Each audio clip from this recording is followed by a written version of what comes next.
ഡൽഹിയുടെ പുതിയ മുഖ്യമന്ത്രിയായി ചുമതലയേറ്റ വ്യക്തി ആരാണ്? ഇന്നത്തെ ചോദ്യം ഇതാണ്. ഡൽഹിയുടെ പുതിയ മുഖ്യമന്ത്രിയായി ചുമതലയേറ്റത് ആര് എന്നുള്ളതാണ് ചോദ്യം.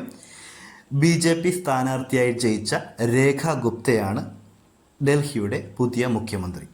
അതുപോലെ ഇവർക്കൊരു സവിശേഷത കൂടിയുണ്ട്. ഡൽഹി മുഖ്യമന്ത്രി പദത്തിലെത്തുന്ന നാലാമത്തെ വനിത കൂടിയാണ് രേഖ ഗുപ്ത. അപ്പോൾ ഡൽഹി മുഖ്യമന്ത്രി പദത്തിലെത്തുന്ന നാലാമത്തെ വനിതയാണ്. അതേപോലെ നിലവിലെ ഡൽഹി മുഖ്യമന്ത്രിയാണ് രേഖ ഗുപ്ത. ഇവർക്ക് മുൻപേ ഡൽഹിയുടെ മുഖ്യമന്ത്രി പദത്തിലെത്തിയത് സുഷമ സ്വരാജ്, അതേപോലെ ഷീല ദീക്ഷിത്, അതിഷി മർലേന എന്നീ 3 വ്യക്തികളാണ്. ഇതിൽ ഏറ്റവും കൂടുതൽ കാലം ഡൽഹിയുടെ മുഖ്യമന്ത്രി പദത്തിലിരുന്നത് ഷീല ദീക്ഷിതാണ്. 3 തവണ ഡൽഹിയുടെ മുഖ്യമന്ത്രിയായ വനിത കൂടിയാണ് ഷീല ദീക്ഷിത്. അതേപോലെ ഏറ്റവും ആദ്യമായിട്ട് ഡൽഹിയിലെ മുഖ്യമന്ത്രി പദത്തിലെത്തിയ വനിത എന്ന് പറയുന്നത് സുഷമ സ്വരാജാണ്. ഇനി സുഷമ സ്വരാജ് BJPയെ പ്രതിനിധീകരിച്ചാണ് മുഖ്യമന്ത്രിയായെങ്കിൽ ഷീല ദീക്ഷിത് ഇന്ത്യൻ നാഷണൽ കോൺഗ്രസിൻ്റെ പ്രതിനിധിയായിട്ടാണ് മുഖ്യമന്ത്രിയായത്.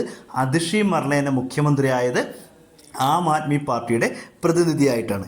എന്നാൽ രേഖ ഗുപ്ത BJPയുടെ പ്രതിനിധിയായിട്ടാണ് ഡൽഹി മുഖ്യമന്ത്രി പദത്തിൽ എത്തുന്നത്. അപ്പോൾ നിലവിൽ ഡൽഹിയിലെ മുഖ്യമന്ത്രി എന്ന് പറയുന്നത് രേഖ ഗുപ്തയാണ്.